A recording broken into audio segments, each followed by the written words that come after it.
Então, está preparado para mais uma história aterrorizante? Deixe seu like, se inscreva no canal. Vamos à história de Howard Phillips Lovecraft. Ele. Eu o vi em uma noite sem dormir, enquanto caminhava desesperadamente para salvar minha alma e meu sonho. Minha vinda para Nova York foi um erro, pois enquanto eu havia buscado maravilhas e inspiração pungentes nos labirintos fervilhantes das ruas antigas que se torcem infinitamente, a partir de praças e orlas esquecidas e nas ciclópicas e modernas torres que se erguem negramente babilônicas sob as luas minguantes, encontrei apenas uma sensação de horror e opressão que ameaçava me dominar, paralisar e aniquilar. A desilusão foi gradual.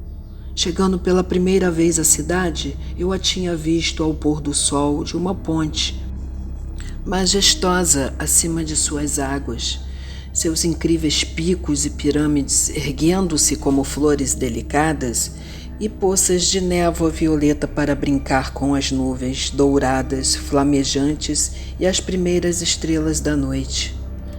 Então ela iluminou janela por janela acima dos mares cintilantes, onde lanternas balançavam e deslizavam e os sons das buzinas carregavam estranhas harmonias. E ela própria se tornou um firmamento estrelado de sonho, evocando a música das fadas e conectado com as maravilhas do Carcassonne e Samarcand e Eldorado, e todas as cidades gloriosas e quase fabulosas. Pouco depois, fui levado por aqueles caminhos antigos tão estimados à minha imaginação, por becos estreitos e por corredores nos quais fileiras de tijolos da Geórgia brilhavam ao sol, formando pequenas janelas acima de portas rodeadas de colunas, que eram semelhantes a carruagens enfeitadas.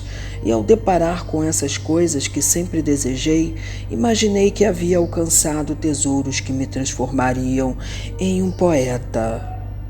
Mas o sucesso e a felicidade não chegariam. A berrante luz do dia mostrava apenas miséria e alienação e a nociva elefantíase da escalada, espalhando pedras onde a lua havia insinuado beleza e magia ancestral. E a multidão de pessoas que fervilhava pelas ruas em forma de calha era constituída de estranhos atarracados e morenos, com rostos endurecidos e olhos estreitos. Estranhos astutos sem sonhos e sem parentescos, com as cenas ao seu redor, que nunca poderiam significar nada para um homem de olhos azuis do antigo povo, com o amor pelas belas ruas verdes e pelos campanários brancos das aldeias da Nova Inglaterra em seu coração. Assim, em vez dos poemas que eu esperava, veio apenas um vazio excitante e uma solidão inefável. E vi finalmente uma verdade terrível que ninguém jamais ousara dizer antes. O impronunciável segredo dos segredos. O fato de que essa esganiçada cidade de pedra e estridor não é uma perpetuação viva da velha Nova York, como Londres é da velha Londres e Paris da velha Paris, mas que está de fato bem morta, seu corpo esparramado imperfeitamente embalsamado e infestado de coisas estranhas e animadas que nada têm a ver com a sua vida anterior. Ao fazer essa descoberta, deixei de dormir confortavelmente, embora algo semelhante a uma resignada tranquilidade tenha voltado à medida que gradualmente adquiri o hábito de me manter fora das ruas durante o dia e me aventurar no exterior apenas à noite, quando a escuridão evoca o pouco do passado que ainda paira como um espectro, e velhas portas brancas lembram as formas robustas que uma vez passaram por elas. Com este tipo de alívio, até escrevi alguns poemas e ainda me abstive de ir para casa, para meu povo, para não retornar rastejando de volta de maneira ignóbil em derrota. Então, em uma noite de caminhada e insônia, conheci o homem. Morava em um grotesco pátio escondido do bairro de Greenwich, pois ali, em minha ignorância, eu havia me estabelecido, tendo ouvido falar do lugar como o lar natural de poetas e artistas. As ruas e casas arcaicas e os inesperados pedaços de praça e pátio me encantaram. E quando descobri que os poetas e artistas eram fingidores e cujas vidas são uma negação de toda aquela beleza pura que é poesia e arte, fiquei por amor a essas coisas veneráveis. Eu os imaginava no auge, quando Greenwich era uma vila plácida ainda, não engolida pela cidade, e nas horas antes do amanhecer, quando todos os foliões já haviam se esgueirado, eu costumava vagar sozinho entre seus enrolamentos enigmáticos e meditar sobre os curiosos arcanos que gerações devem ter depositado ali. O homem me encontrou por volta das 2 horas de uma nublada manhã de agosto, enquanto eu percorria uma série de pátios isolados, agora acessível apenas através dos corredores escuros dos edifícios intermediários, mas antes fazia parte de uma rede contínua de vielas pitorescas. Eu tinha ouvido falar deles por vagos rumores e percebi que eles não poderiam estar em nenhum mapa de hoje, mas o fato de terem sido esquecidos apenas os tornou queridos para mim, de modo que os procurei com o dobro de minha habitual ansiedade. Agora que os havia encontrado, meu entusiasmo foi novamente redobrado, pois algo em seu arranjo sugeria vagamente que eles poderiam ser apenas alguns de muitos comparseiros enfiados obscuramente entre altas paredes vazias e cortiços desertos, ou espreitando sem lâmpadas atrás de arcos traídos por hordas de estrangeiros ou guardados por artistas furtivos e pouco comunicativos, cujas práticas não convidam à publicidade ou à luz do dia. Ele falou comigo, sem convite, observando meu humor e olhares enquanto eu estudava certas portas com aldravas, acima de degraus com grades de ferro. O brilho pálido de travessas traçadas iluminavam fracamente meu rosto. Seu próprio rosto estava na sombra, e ele usava um chapéu de abas largas que de alguma forma combinava perfeitamente com a capa antiquada que ele vestia, mas fiquei sutilmente inquieto antes mesmo dele se dirigir a mim. Sua forma era muito leve, magra, quase cadavérica, e sua voz mostrou-se fenomenalmente suave e oca, embora não particularmente profunda. Ele tinha, disse ele, me notado várias vezes em minhas andanças e deduzi que eu me parecia com ele por amar os vestígios de anos anteriores. Quem não gostaria da orientação de alguém experiente e possuidor de informações locais? Enquanto ele falava, vislumbrei seu rosto na viga amarela de uma janela solitária do sótão. Era um semblante nobre, idoso, bonito e trazia as marcas de uma linhagem e refinamento incomuns para a época e lugar.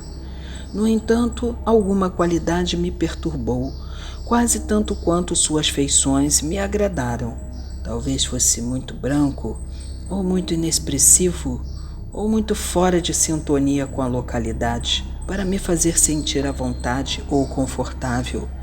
Mesmo assim, eu o segui, pois naqueles dias sombrios, minha busca por beleza e antigos mistérios era tudo o que eu tinha para manter minha alma viva, e eu considerava um raro favor do destino cair com alguém cujas buscas da família pareciam ter penetrado muito mais longe do que as minhas. Alguma coisa na noite obrigou o homem encapuzado ao silêncio, e por muito tempo ele me conduziu adiante sem palavras desnecessárias, fazendo apenas os mais breves comentários sobre nomes antigos, datas e mudanças, e direcionando meu progresso em grande parte por gestos enquanto nos exprimíamos pelos interstícios.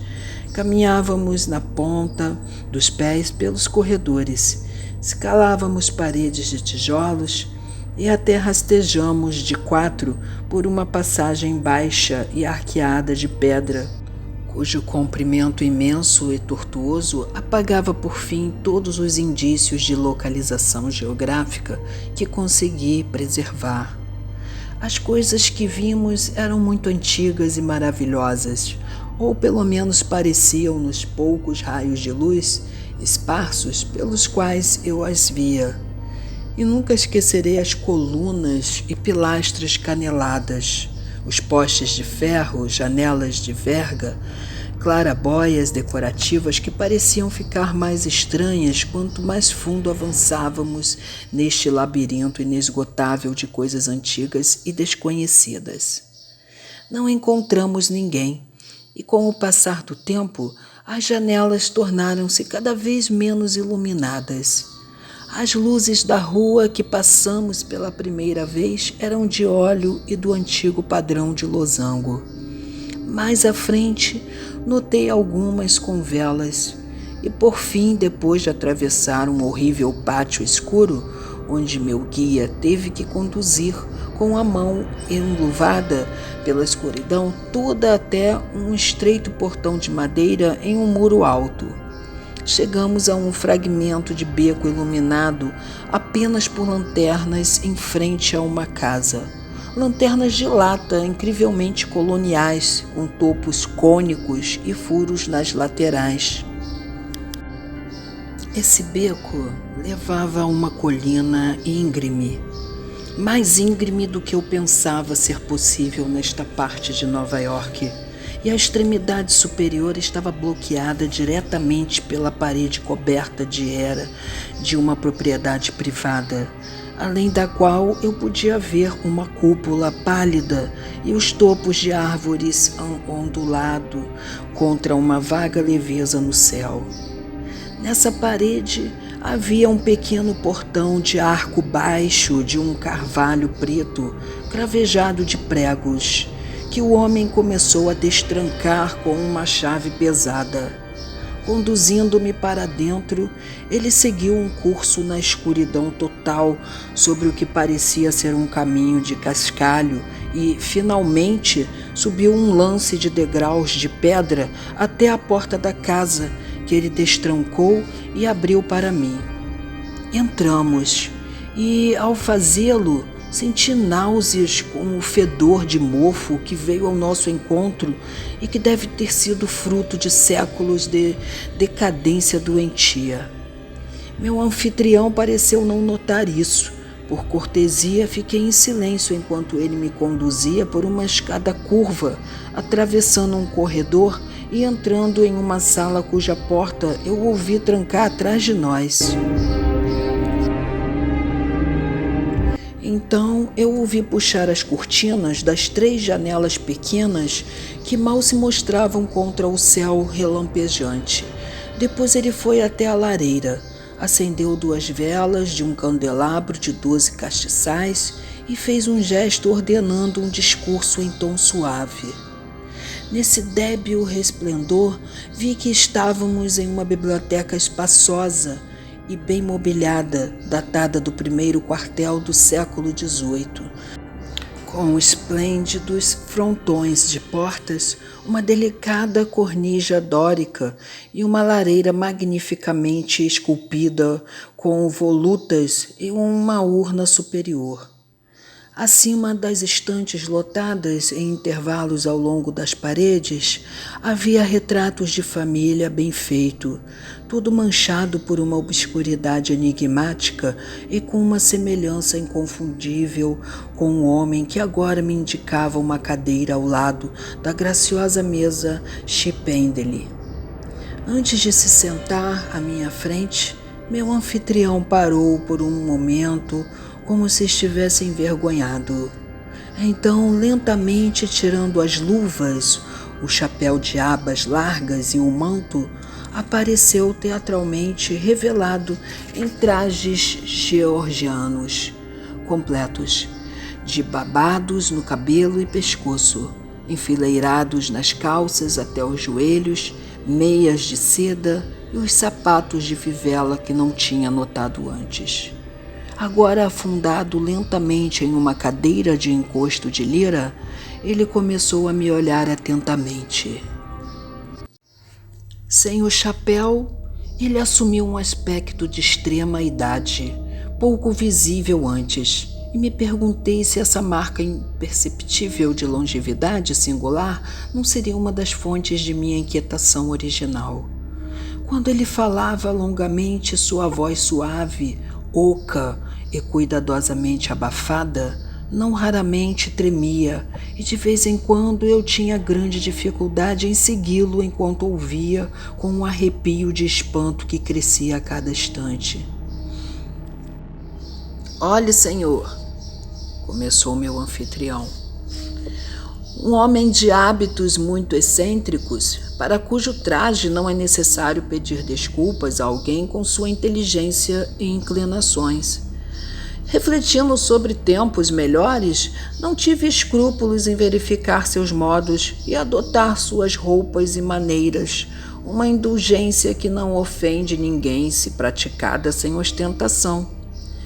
Tive a sorte de reter a sede rural de meus ancestrais, engolidas por duas cidades. Primeiro Greenwich, que se formou depois de 1800, depois Nova York, que se uniu por volta de 1830. Havia muitas razões para a manutenção deste lugar em minha família e não tenho sido negligente em cumprir tais obrigações.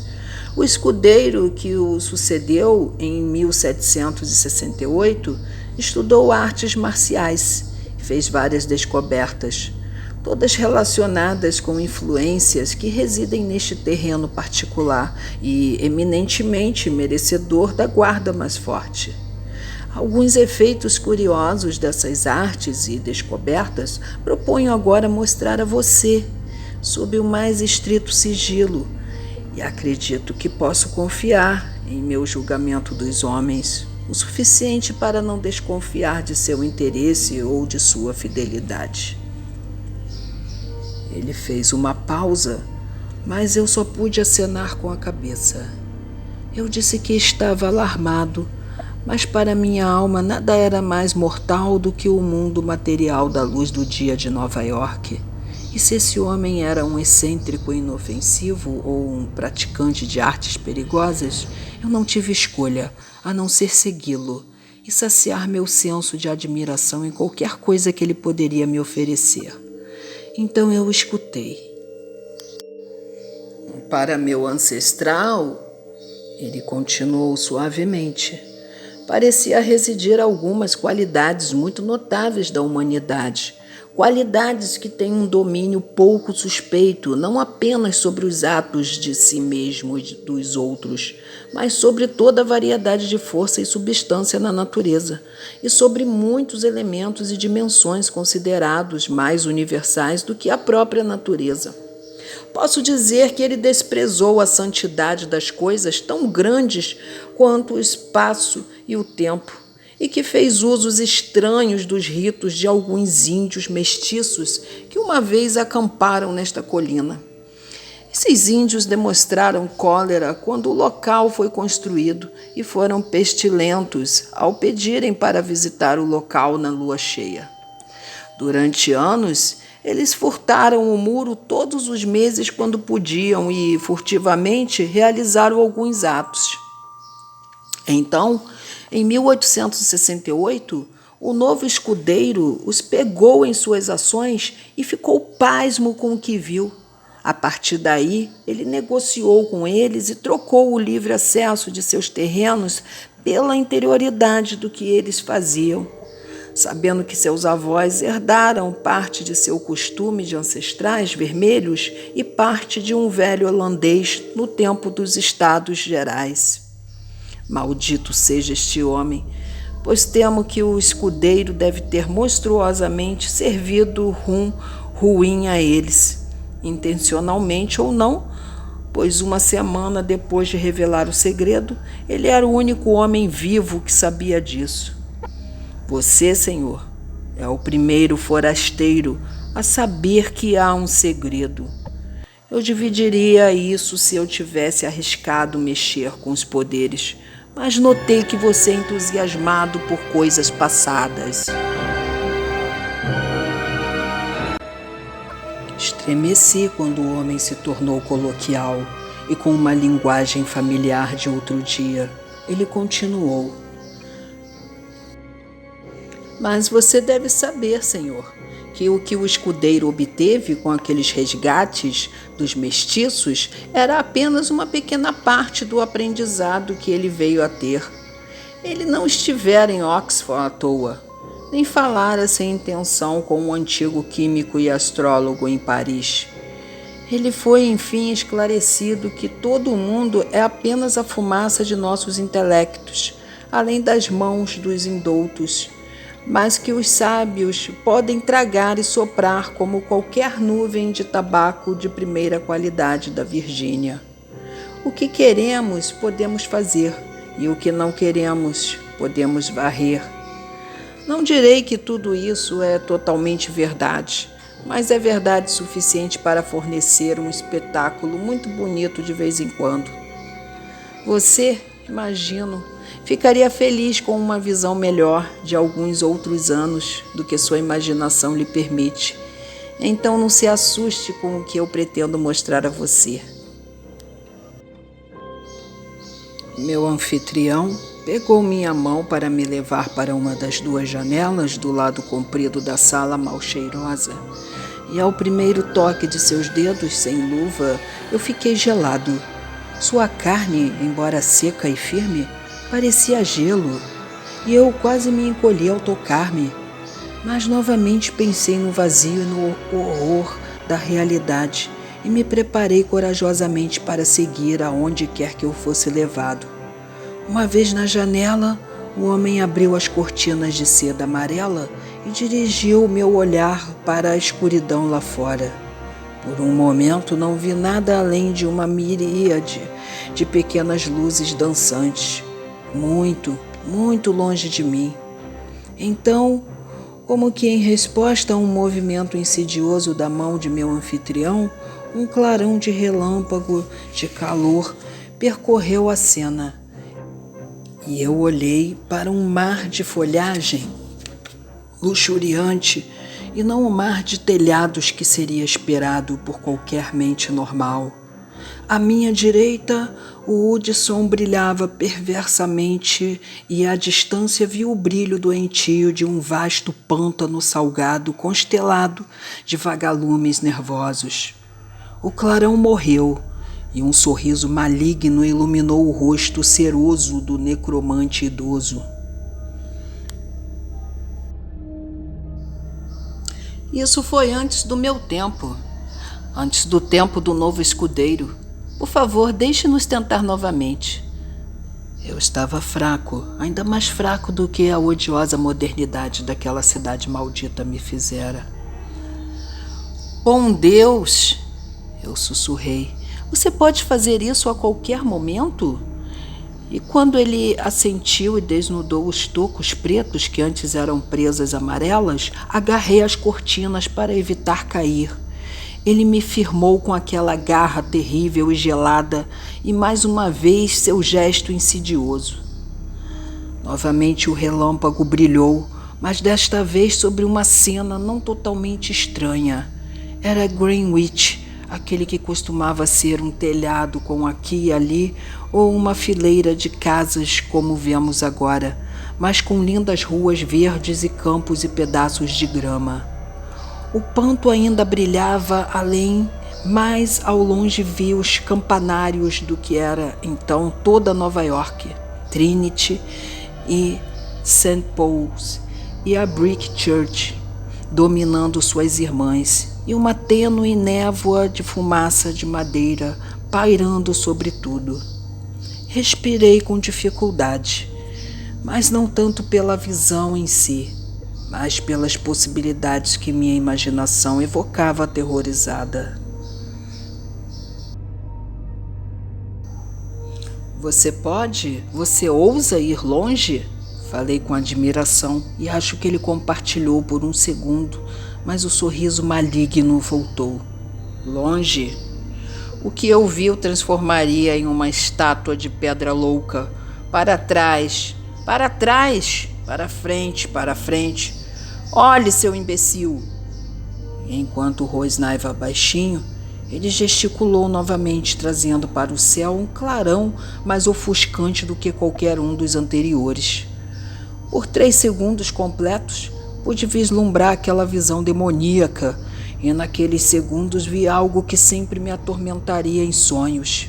Eu vi o céu com estranhas coisas voadoras e abaixo dele uma cidade negra infernal de gigantescos terraços de pedra com pirâmides ímpias lançadas selvagemente para a lua e luzes diabólicas queimando de incontáveis janelas. E pululando repugnantemente nas galerias aéreas, eu vi o povo amarelo e vesgo daquela cidade, vestidos horrivelmente de laranja e vermelho, e dançando insanamente ao som de timbales febres, um ruído forte e o gemido maníaco de chifres silenciados, cujas endechas incessantes subiam e desciam ondulantes como as ondas de um oceano profano de betume. Eu avistei tudo isso, eu digo e ouvi, como com o ouvido da mente, o blasfemo Dom Daniel da cacofonia. Foi o cumprimento estridente de todo o horror que aquela cidade cadáver já havia despertado em minha alma. Esquecendo cada injunção de silêncio, eu gritei muito enquanto meus nervos cediam e as paredes estremeciam ao meu redor. Então, quando o clarão diminuiu, vi que meu anfitrião também estava tremendo. Um olhar de medo chocante estampava em seu rosto, e havia uma distorção serpenteante de raiva que meus gritos haviam excitado. Ele cambaleou, agarrou as cortinas como eu tinha feito antes e mexeu a cabeça descontroladamente como um animal caçado. Deus sabe que ele tinha um motivo, pois quando os ecos dos meus gritos se extinguiram, veio outro som tão infernalmente sugestivo que apenas a emoção entorpecida me manteve consciente. Era o rangido constante e furtivo das escadas além da porta trancada, como a subida de uma horta de pés descalços, e por fim o cauteloso e decidido chacoalhar do trinco de latão que brilhava à fraca luz das velas. O velho limpou a garganta e cuspiu em mim através do ar mofado, e então latiu enquanto balançava a cortina amarela que segurava. A lua cheia, maldito seja você, seu cachorro raivoso. Você os chamou e eles vieram atrás de mim. Pés pestilentos, homens mortos. Que Deus afunde vocês, demônios vermelhos. Mas eu não envenenei seu rum. Não mantive sua magia podre de varíola segura? Vocês se embriagaram na doença. Malditos sejam, e devem culpar o escudeiro. Soltem essa tranca! Não tenho nada para vocês aqui! Nesse momento, 3 batidas lentas e muito deliberadas sacudiram os painéis da porta, e uma espuma branca se formou na boca do mago frenético. Seu medo transformando-se em desespero, abriu espaço para o ressurgimento de sua raiva contra mim, e ele cambaleou um passo em direção à mesa em cuja borda eu estava me firmando. As cortinas ainda apertadas em sua mão direita, enquanto a esquerda me agarrava, ficaram tensas e finalmente caíram de seus fechos altos, admitindo no quarto uma inundação daquele luar cheio que o brilho do céu havia pressagiado. Naqueles raios enverdeados, as velas empalideceram e uma nova aparência de decadência espalhou-se pela sala cheirando a almíscar, com seus lambris empoeirados, piso desgastado, lareira velha, móveis precários e cortinas esfarrapadas. Também se espalhou sobre o velho, seja da mesma fonte ou por causa de seu medo e veemência, e eu o vi murchar e escurecer enquanto ele se aproximava e se esforçava para me rasgar com garras de abutre. Apenas seus olhos permaneceram inteiros, e eles brilharam com uma incandescência dilatada que cresceu enquanto o rosto ao redor deles carbonizava e diminuía. A batida foi repetida agora com maior insistência e desta vez tinha um toque de metal. A coisa preta diante de mim tinha se tornado apenas uma cabeça com olhos, impotente, tentando se contorcer no chão, afundando em minha direção e, ocasionalmente, emitindo pequenos cuspidos fracos de malícia imortal. Agora golpes rápidos e lancinantes atingiram os painéis doentios, e eu vi o brilho de um machado quando ele rasgou a madeira. Não me movi, pois não podia, mas observei atordoado enquanto a porta se desfazia para dar passagem a um colossal e informe influxo de substância escura remetida por olhos brilhantes e malévolos. Ela derramou espessa como uma enxurrada de óleo estourando uma antipara podre. Derrubou uma cadeira enquanto se espalhava e finalmente fluiu sobre a mesa e atravessou a sala até onde a cabeça enegrecida com os olhos ainda me encarava. Ao redor dessa cabeça, ela se fechou, engolindo-a totalmente. Em outro momento começou a retroceder, carregando seu fardo invisível sem me tocar e fluindo novamente para fora daquela porta preta e descendo as escadas invisíveis que rangiam como antes, embora em ordem inversa. Então, o chão finalmente cedeu e eu deslizei ofegante para dentro da câmara noturna abaixo, engasgando com teias de aranha e quase desmaiando de terror. A lua verde brilhando através das janelas quebradas mostrou-me a porta do corredor entreaberta, e quando me levantei do chão coberto de reboco e me desvencilhei dos tetos caídos, vi passar por ele uma terrível torrente de escuridão, com dezenas de olhos malignos brilhando nela. Procurava a porta do porão e, quando a encontrou, desaparecia ali. Agora eu senti o chão desse aposento inferior ceder como o da câmara superior, e uma vez um estrondo acima foi seguido pela queda pela janela oeste de algo que deve ter sido a cúpula. Agora livre por um instante dos destroços, corri pelo corredor até a porta da frente, e encontrando-me incapaz de abri-la, agarrei uma cadeira e quebrei uma janela. Lancei-me freneticamente pelo gramado descuidado, onde o luar dançava sobre a grama e as ervas daninhas. O muro era alto e todos os portões estavam trancados, mas movendo uma pilha de caixas para um canto, consegui chegar ao topo e me agarrar à grande urna de pedra ali colocada.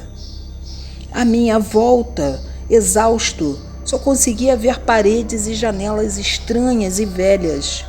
A rua íngreme de minha aproximação não era visível em lugar algum, e o pouco que vi sucumbiu rapidamente a uma névoa que rolou do rio apesar do luar ofuscante.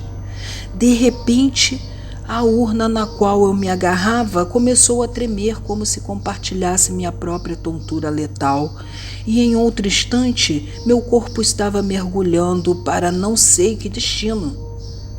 O homem que me encontrou disse que eu devo ter rastejado muito apesar dos meus ossos quebrados, pois um rastro de sangue se estendia até onde ele ousava olhar.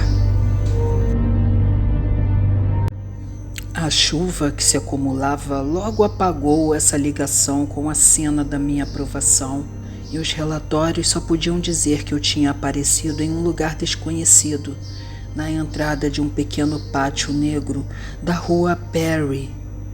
Jamais procurei retornar àqueles labirintos tenebrosos. De quem ou o que aquela criatura antiga era, não tenho a menor ideia, mas repito que a cidade está morta e cheia de horrores insuspeitos. Para onde ele foi, eu não sei.